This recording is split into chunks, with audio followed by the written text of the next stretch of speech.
Les comentaba que a Pablo Malo lo empecé a seguir hace algunos meses en Twitter. De casualidad me encontré con algunas publicaciones de él y hice una cuenta que yo les sugiero. Es difícil el arroba, es arroba ¿cómo es? Pitiklinov, pero si no, búsquenlo directamente como Pablo Malo en Twitter y ahí lo van a encontrar. Y decía que me parecía interesante porque él solía hacer publicaciones mostrando distintas investigaciones, o sea, apoyando siempre sus opiniones en trabajos científicos serios. Casualmente, entre esas publicaciones, observé hace algunas semanas que se venía un libro que se llama Los peligros de la moralidad, y con esa excusa me pareció que era bueno poder contactarnos por primera vez, al menos a través del teléfono. Y así que está del otro lado de la línea. Pablo, buenos días desde aquí, desde Buenos Aires. Dante Palma te saluda. Oh, hola, buenas tardes aquí, que es un poquito más tarde ya a estas horas. Encantado, muchas gracias por tenerme en el programa. No, por favor, Pablo.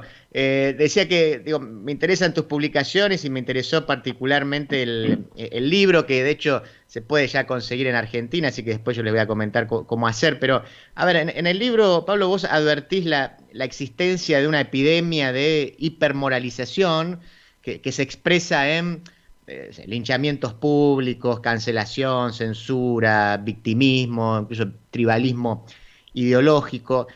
La pregunta sería, ¿por qué nuestra sociedad se ha hipermoralizado? Y en todo caso, a ver, ¿quiénes son los que llevan adelante esta cruzada moralista? Bueno, primero habría que estar de acuerdo en que hay una hipermoralización, porque hay gente que no lo ve así. Pero vamos, si nos fijamos un poquito que hoy en día, antes de los partidos, la gente de los partidos de fútbol, la gente se pone de rodillas, que los Rolling Stones no pueden tocar Brown Sugar, que Terry Gilliam de Monty Python no puede hacer un programa de teatro porque lo han cancelado. Los linchamientos que comentabas continuamente por unos temas y otros, evidentemente yo creo que sí hay una hipermoralización en la sociedad en estos momentos, ¿no? Y la causa de eso es compleja, pero yo creo que se debe a dos razones. Una de ellas, que para los seres humanos notar, sentir que somos buenos, que somos buenas personas, es muy importante, y a la vez es muy importante señalar a los demás que somos unas buenas personas desde el punto de vista moral, porque lo que valoramos en las personas es su moralidad, su catadura moral, por encima del físico, de tal. Es muy importante que una persona sea amable, sea altruista, sea buena persona. Y si tú vas a buscar una pareja o vas a buscar un amigo, quieres que sea una buena persona. Entonces, tenemos necesidad de señalar que somos buenas personas. Eso hasta ahora se ha hecho pues por medio de la religión, ibas a misa, dabas limosna y una serie de cosas. Pero las religiones tradicionales pues han perdido fuerza. Y sin embargo, el ser humano sigue teniendo necesidad de señalar esa moralidad, ¿no? Entonces, ¿qué está tomando el lugar de la religión o de la misa de los domingos? Pues evidentemente las redes sociales, ¿no? Las redes sociales es el lugar donde nosotros decimos lo buenos que son, lo señalamos a los demás y los demás nos lo valoran por medio de likes, por medio de followers, de seguidores, etcétera, etcétera. Y eso quizás ha potenciado el que ahora estemos pues totalmente desbocados en el aspecto de la moralidad, ¿no? Uh-huh, uh-huh. Pablo, hay una frase que me gustó, que está al principio del libro, que es las mayores maldades a lo largo de la historia las cometieron gente que creía hacer el bien. Y de hecho, bueno, también el libro comienza con un epígrafe de Steven Pinker que va en esa línea también. A su vez, creo que me parece que ese es quizás el eje del libro y vos reconocés por lo menos que esa es la motivación principal. Esto es entender cómo el mal lo puede hacer gente que cree hacer el bien. Entonces, la pregunta sería Sí, en realidad, sí. bueno, ¿cuál es la respuesta finalmente que encontraste a ese interrogante? Esta ha sido mi obsesión. Tú antes comentabas que habías leído cosas en el blog y tal, y en el blog llevo yo años girando alrededor de este tema. O sea, el tema que a mí me ha obsesionado y me ha preocupado todos estos años es eso, cómo la gente buena, pensando que hace el bien, hace el mal. Porque cuando yo he puesto en Twitter el libro Los peligros de la moralidad, mucha gente ha dicho, ¿por qué dice este hombre eso de los peligros de la moralidad? Si la moralidad es lo que nos diferencia de los animales, lo que nos hace ser altruistas, lo que nos hace ser empáticos, lo que nos hace ser, pues, buenos, ¿no? Ujú. Y dices, bien, sí, es verdad que los animales no tienen esa empatía o no tienen ese altruismo, aunque también hay muy buenas muestras de empatía y de altruismo en animales, pero los animales lo que no tienen, desde luego, son holocaustos, son gulags o son genocidios como el de Ruanda, ¿entiendes? Es decir, Ujú. los animales matan por un territorio, por una comida, por algo objetivo, pero solo los seres humanos somos capaces de matar por ideologías. Decía Voltaire que las opiniones han matado más gente a lo largo de la historia que las pestes y los terremotos, ¿no? Entonces, es la moralidad. Lo que nos hace ser precisamente buenos y altruistas y empáticos es precisamente eso mismo, es lo que nos hace ser malos. ¿Por qué? Porque nuestra moralidad llega hasta los límites de nuestro grupo. Es decir, nosotros somos buenos y altruistas y empáticos con los que pertenecen a nuestro grupo. Los que son del grupo rival, yo en el libro hablo de la división que hacemos los humanos entre nosotros y ellos, los que son los otros, a esos ya no les aplicamos las mismas normas.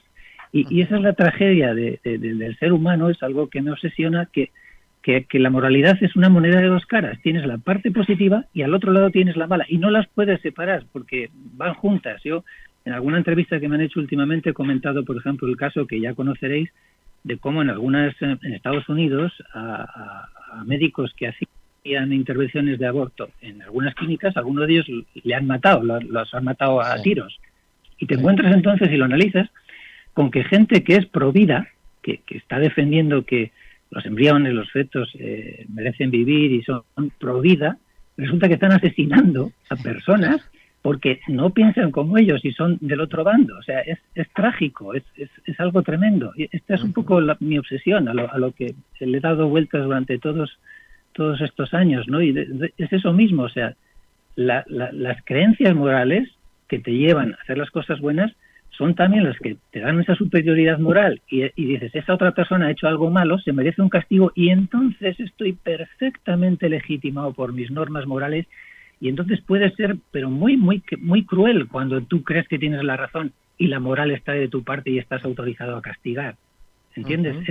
Es tremendo, es trágico, pero este tema es el que a mí me obsesiona y es el que he querido transmitir un poquito en el libro para que la gente también cuando esté muy segura de que tiene la razón moral y que son superiores morales y que vayan a hacer algo, se lo piensen y digan, a ver, los nazis se equivocaron, los bolcheviques se equivocaron, a ver, y estoy yo en lo cierto, por lo menos que hagamos esa reflexión todos cuando vamos a hacer algo, ¿no? Yo vivo en el País Vasco y precisamente esta obsesión me vino un poco de ver cómo gente que apoyaba a ETA, pues era gente moral, era gente con principios, le decía a sus hijos, esto se puede hacer, esto no se puede hacer, es decir, no eran psicópatas, no era gente fuera de una moralidad, es gente con moralidad. Pero claro, cuando ETA mataba a alguien del otro bando, entonces miraban para otro lado y bueno, sí, no lo justificaban, ya, bueno, aquí, ¿me entiendes? Quiero decir, hay un ellos y nosotros y en el momento que a los demás ya no les aplicamos las mismas normas. Pues eso, un creyente no aplica las mismas normas a un infiel, entonces un español no aplica a un catalán, o al revés, un catalán a un español, y empezamos a meternos en unos líos por esas diferentes moralidades que tiene cada uno, ¿no? Estamos charlando con Pablo Malo acerca de su nuevo libro, Los peligros de la moralidad. Y Pablo, por tu formación, entiendo yo también, vos en el capítulo 1 das una explicación naturalista del origen de la moral. Es decir, decir que nuestra moral es la consecuencia de la adaptación de nuestra especie y que otras circunstancias habrían derivado en otra forma de moralidad. ¿Podrías desarrollar un poquito más esta idea? Sí, yo creo que Darwin es el que cambia todo a nivel de moral. O sea, no se puede entender la moralidad sin la evolución, sin la selección natural. Y te das cuenta cuando pues estudias esto desde el punto de vista de la evolución, que la moral es una serie es una tecnología para la cooperación, como dice Scott Curry, que en el fondo lo que sirve es para que nuestros genes pasen a la siguiente generación. Es decir, si nosotros fuéramos, la evolución de nuestra especie hubiera sido diferente, y yo en el libro pongo el ejemplo pues igual de la mantis religiosa o de ciertas arañas que hay que los hijos se comen a sus madres, o la mantis religiosa cuando tiene relaciones sexuales, pues la hembra le corta la cabeza al macho, o lo dice Darwin en su libro con las abejas. Es decir, que si las mantis religiosas o las arañas hubieran hecho su Biblia, en esa Biblia estaría como bueno que hay que cortarle la cabeza al macho o que hay que comerse a la madre, porque eso sería lo que en esa especie da lugar a la transmisión de genes a la siguiente generación. No sé si me explico. O sea, la moralidad en realidad sirve para la progresión de los genes. O sea, esa es un poquito la función. Entonces, es contingente a la evolución que ha llevado la especie. Si hubiéramos evolucionado de otra manera, nuestra moral sería muy diferente. Igual matar sería permitido en ese tipo de moral, si fuéramos mantis o si fuéramos...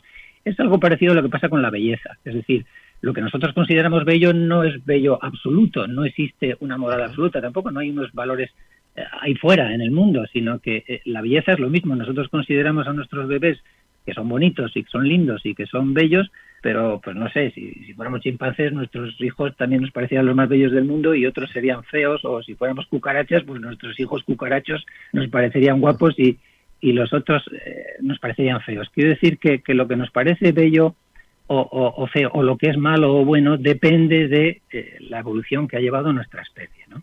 Entonces, lo que quiere decir eso es que la moral es relativa o es contingente a una determinada evolución de la especie, que no está en la naturaleza, sino de alguna manera depende de nuestra evolución, ¿no?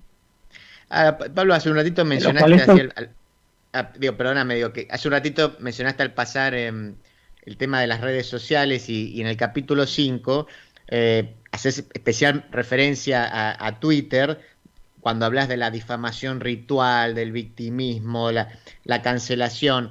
La pregunta sería, ¿hubiera sido posible la hipermoralización sin las redes sociales? Es decir, ¿las redes sociales son la causa o son la consecuencia de esta hipermoralización que mencionabas al principio? Son consecuencias. Como te digo, es una necesidad que hay en nuestra naturaleza. Es como una tecla que tenemos en nuestra naturaleza y entonces las redes sociales van y tocan esa tecla. ¿Entiendes? Eso sería un poco como la pornografía. Dices, oye, pues la pornografía de Internet ha inventado la pornografía. Pues no, lo amplifica, ¿no? Siempre ha habido pornografía, siempre ha habido nuestra necesidad de señalar que somos moralmente buenos, pero claro, lo que ocurre ahora es que estamos a otro nivel. Con el tema de Twitter y los likes, es que tu estatus, que es una cosa que es muy importante en relación a la moral, que queremos ser buenos y queremos señalar nuestra bondad para conseguir estatus, como te decía antes, para conseguir parejas, para conseguir amigos. Entonces es que ahora es muy medible, es que ahora lo mides en likes, los mides en seguidores, ¿no? Y es para todo el mundo, no es para un pueblo como era antes. Tú antes señalabas tu moralidad en el pueblo, trabajando, siendo buena gente, yendo a misa, como te decía, pero es que ahora se amplifica a todo el mundo. Es como lo que ha pasado últimamente, que hablaban de Instagram, no sabes qué ha salido, que si era perjudicial o no para las chicas, porque las chicas ahora, a nivel de imagen física y de tal, se están comparando. Antes eran pues 4 o 5 chicas en el pueblo y bueno, tú podías ser la más guapa o no menos guapa, pero bueno, eran pocas chicas. Es que ahora te estás comparando con todas las chicas del mundo y con las mejores modelos y las más guapas, y salen ellas ahí y tú te sientes muy inferior. Pues eso mismo está pasando un poquito a nivel moral. Es que se ha multiplicado todo por 1000 o por 1.000.000. La amplificación que producen las redes de todo este tema moral. Ahora hay un tuit con una indignación moral metiéndote con lo que sea, y es que es planetario. Antes era en tu pueblo y si tú tenías un problema, pues te ibas de ese pueblo a otro, te ibas a la gran ciudad y te perdías, te olvidabas, pero es que ahora ya no hay escape. Ahora los tweets van por todo el mundo y lo que tú escribas ahora en tweet te va a acompañar el resto de tu vida. O sea, el tweet donde metas la pata hoy va a salir 5, 10, 20 años después. Ya no hay escape, está todo ahí. Es tremendo. Las redes tienen una importancia enorme, pero no son la causa, son consecuencia, ¿no? de cómo es nuestra naturaleza humana. Entonces, las redes, claro, han descubierto eso, que la moralidad nos motiva, que la indignación moral nos engancha y nos cabrean, nos enfadan a unos con otros, ponen los botones esos de retweet y tal y de like para que te metas con otros y así te enganchan, tú te quedas en la plataforma ahí usando la plataforma y así se aprovechan de la publicidad y de todo eso, ¿no? O sea, que nos están manipulando las redes, aprovechando esa indignación moral que es un sentimiento que nos engancha, que nos motiva. Uh-huh. Pablo, en la primera respuesta creo que mencionaste algo así como una suerte de vacío que antes cubría la religión y vos te metés en el libro, especialmente en lo que se conoce como el movimiento woke en Estados Unidos, esta idea de la justicia social que estuvo muy presente cuando fue el episodio de Black Lives Matter. Entonces, ¿qué relación hay entre lo que podría ser que es el colapso del espíritu protestantista y la aparición de este movimiento de justicia social? Sí, para mí uno de los descubrimientos más grandes que del libro y que yo tuve cuando estudié estas cosas fue el darnos cuenta de que, aunque vivimos en una sociedad sin Dios, como decía Eric Hoffer, no vivimos en una sociedad que no sea religiosa. Es decir, como hablamos, esa necesidad moral nuestra está por ahí detrás. Y entonces me ha sorprendido mucho leer autores como ha sido Tom Holland en Dominio o otros autores que comentan que la sociedad secular que tenemos ahora, en el fondo es mucho más cristiana aquí en Occidente de lo que nosotros pensamos. Que seguimos siendo una sociedad cristiana en cuanto a los valores, aunque vamos de ateos y vamos de tal, pero que los valores siguen siendo valores cristianos. En Dominio, Tom Holland habla de cómo, pues, no sé, incluso los derechos humanos tienen su raíz en San Pablo y tal, y no lo dice solo él, sino que lo dice mucha gente. Entonces, pensar que nosotros que presumíamos, yo en concreto, pues que mis valores vienen de la Ilustración y tal, y que eran una reacción precisamente contra lo religioso, ha sido un poco sorprendente para mí descubrir que en el fondo esos valores tienen unas raíces religiosas, ¿no? Y yendo a lo que tú comentabas, en el caso del movimiento woke tiene mucho que ver con el protestantismo americano. En el protestantismo americano hay una corriente que es lo que se llama el protestantismo mainline, una serie de denominaciones, de iglesias concretas, las 7 hermanas y otras, que han sido las predominantes en Estados Unidos. Y ese protestantismo mainline, desde los años 70 del siglo pasado, empezó a perder feligreses y a perder poder, ¿no?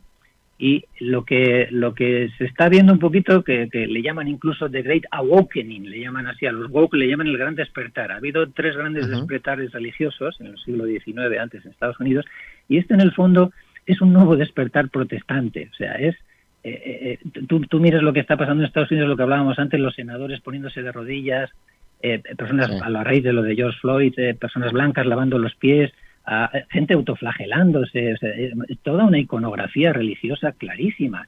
Y muchos de los jóvenes ahora woke, de supuestamente izquierdas y ateos, vamos a decir, Tom Holland dicen, o sea, esto es una guerra religiosa entre variantes religiosas o entre sectas religiosas.